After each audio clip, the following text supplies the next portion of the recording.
Good evening everyone. I am architect Sugandha Tiwari Nema and I am presenting my study on the concept, form and planning of Yogini temples. So this study explores the philosophy behind the Yogini temples. Now the Yogini temples are not much visited. So in this study I am going to explain the history. Now who are the Yoginis? What was the concept of Yogini temples? What led to the form of Yogini temples, and then the Nareshwar Yogini temple of Jabalpur. Now in Hinduism we know that the deities, the Hindu worship is based on the deity worship. So Shaivism, Vaishnavism, Shaktism and Samarthism are the four main forms of worship that we follow. So this study is based on the Shaktism form of goddess worship. Now who is Shakti? Shakti is the form of Mahadevi. She is the divine mother that has led to the creation of the universe. It is said that Shiv and Shakti both are responsible for creation. Now whereas Shiv is always in the meditative state, it is the Shakti that generates the energy to form the universe.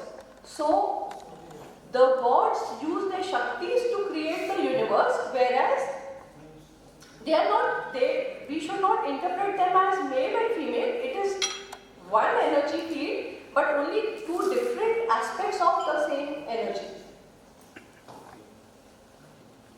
Now the Devi worship is based on the Shakti Peeths mainly. Now the Shakti Peeths are open to everybody, whereas the Yogini temples, they are not open for everybody, they were only meant for the royal worship.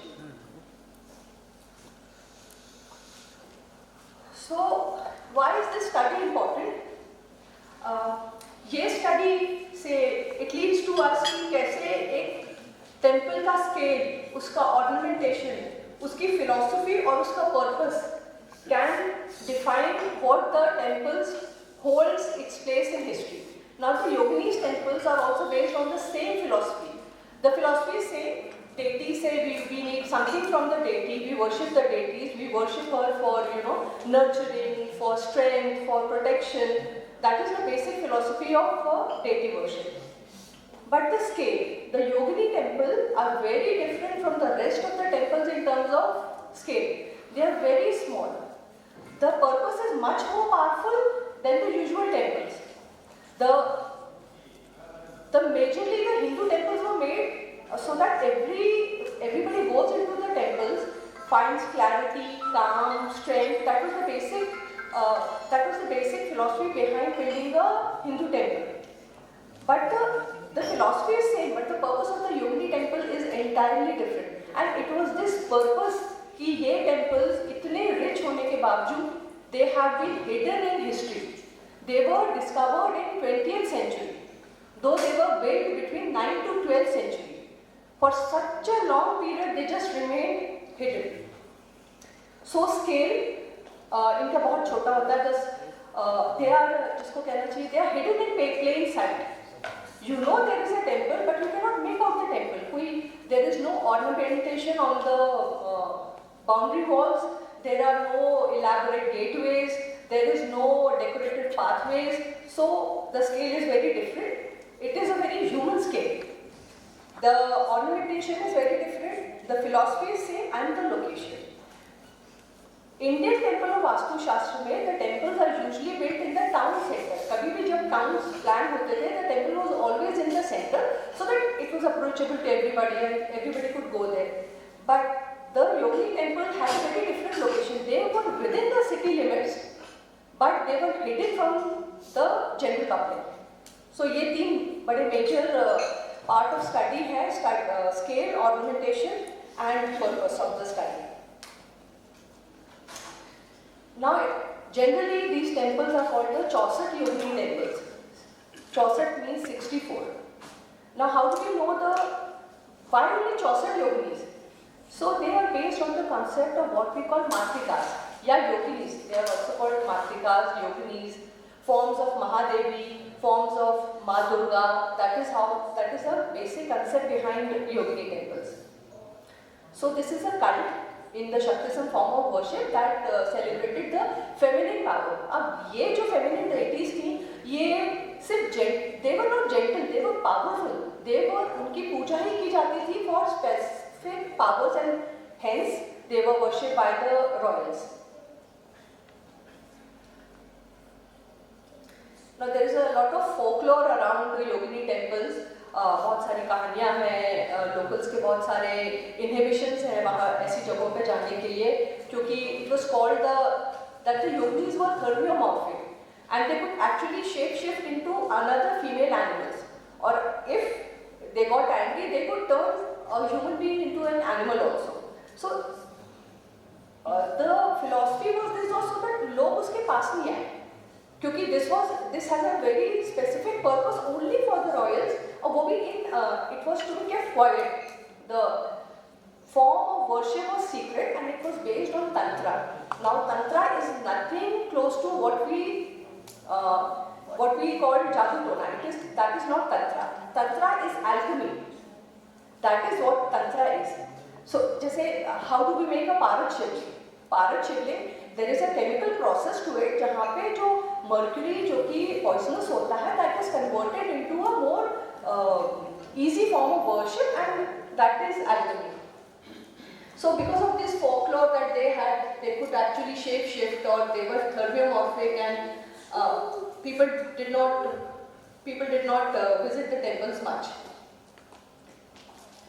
Now there is a lot of mention about the Matrikas. They are mentioned in the Hindu Agni Puran, the Brahmanan Puran, Shilpa Prakash, Brihad Samhita, and Matutara Tantra.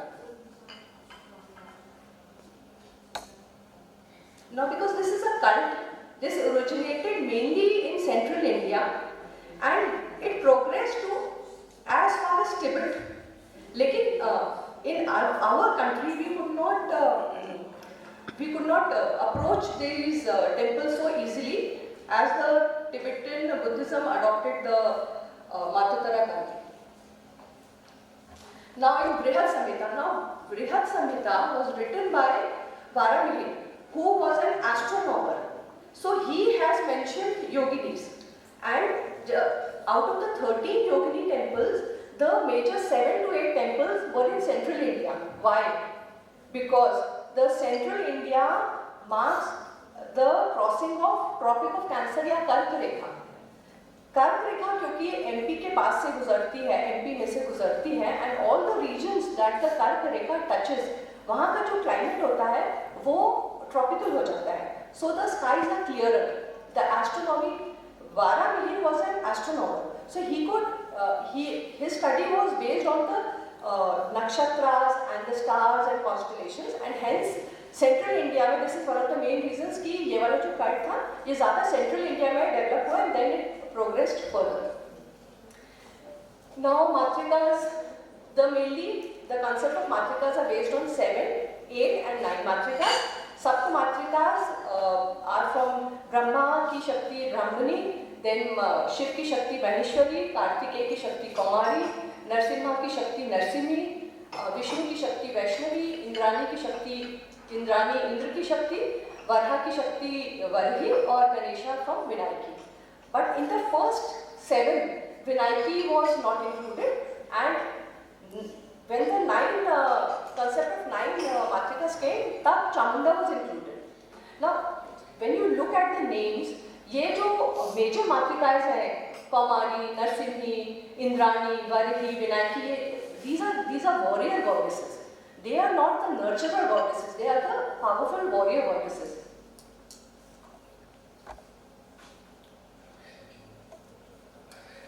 So now we know the concept of Yogini temple, and now the form of Yogini temples.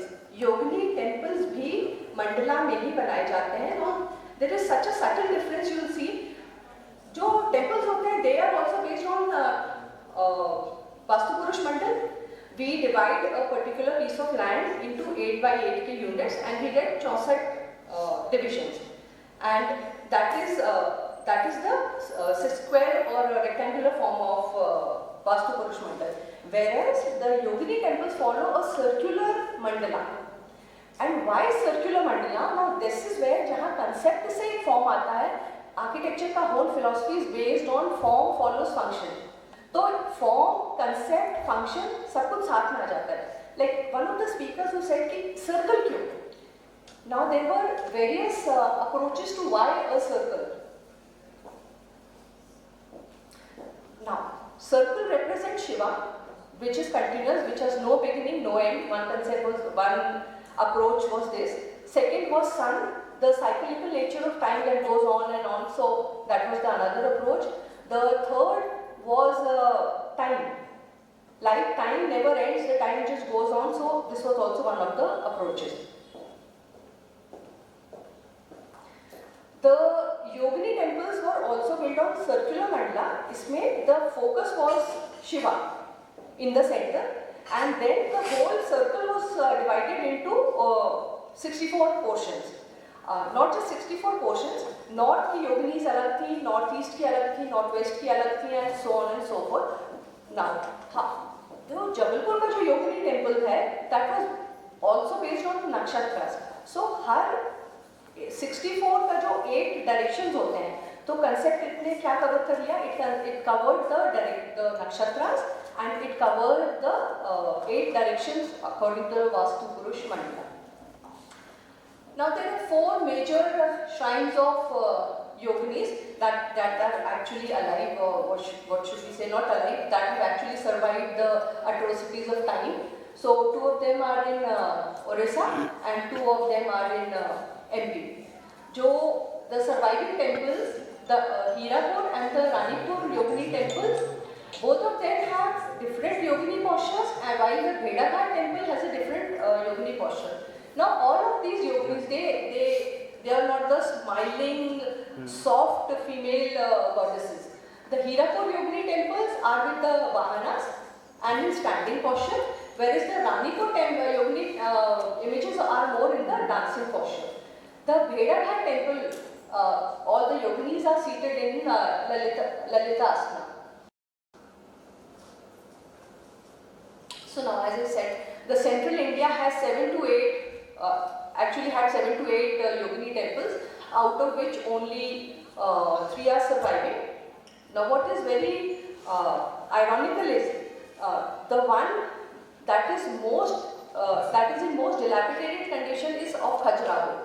The Khajuraho Yogini temple is not circular, it is rectangular. So why it was made that way, that has still not come into the knowledge, but rest of the Yoginis temple are all circular. So the central India had major share of Yogini temples.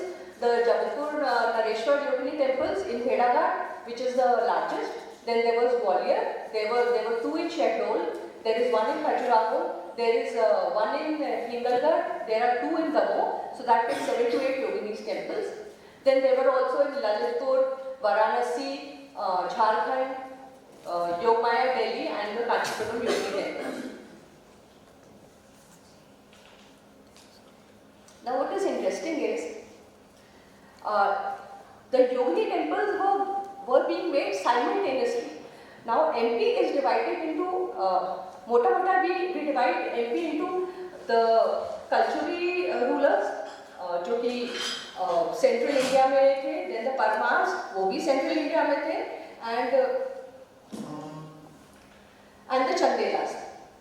So the Khajuraho temples were made under the Chandelas. The Jabalpur Yogini temples was made under the Kalchuri, and the Parmara dynasty made the Ujjain ka Yogini temple. Now the Yogini temple of Ujjain, there the Yoginis are worshipped in the form of pind, just like Shivling, they are worshipped in the form of pind. So there was no hierarchy as to one ruler came after another and they were being simultaneously worshipped by all the kings, which means it was a very powerful cult to be followed.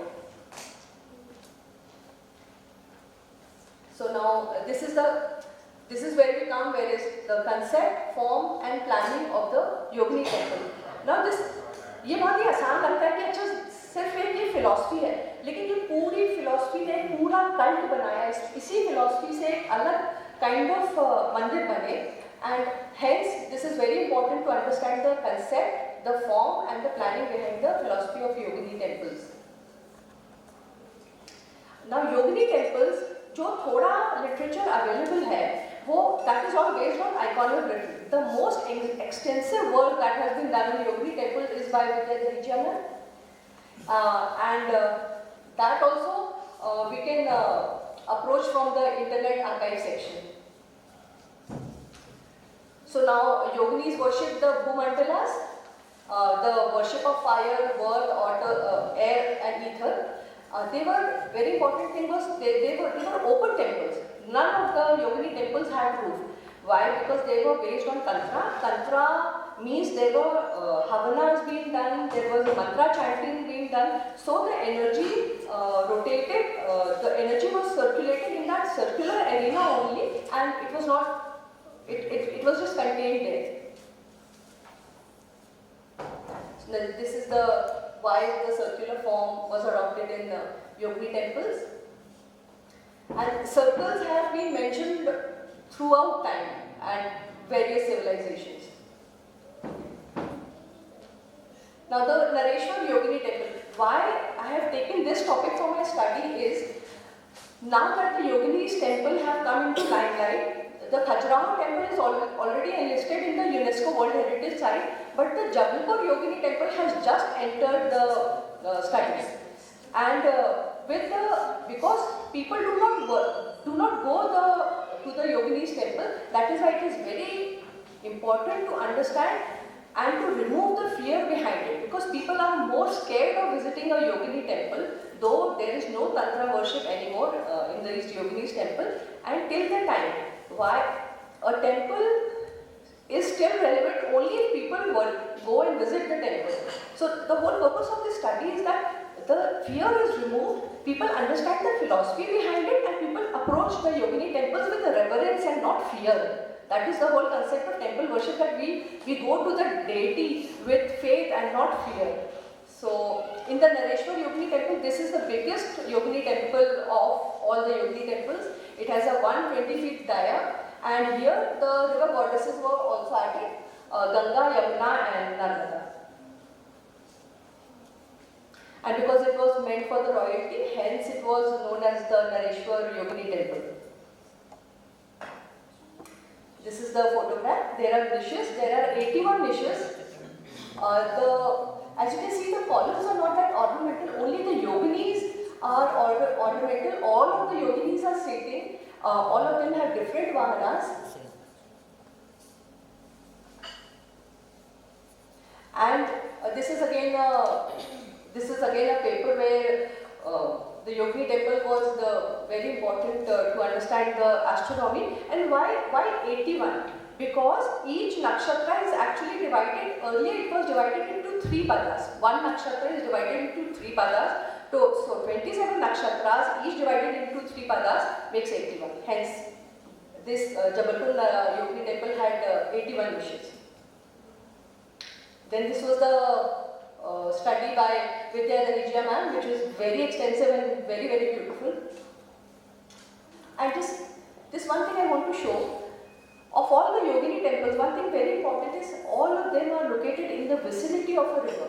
The Bhedaghat is located very, very close to Bhedaghat, Narmada river. The Gwalior Mitalu temple is very close to Chambal river. The Khajuraho has again Ken river, and the Hirapur Odisha is Bhargavi river. So which means, because there was element worship, fire, earth, water and ether, hence the location and the proximity to water was very important.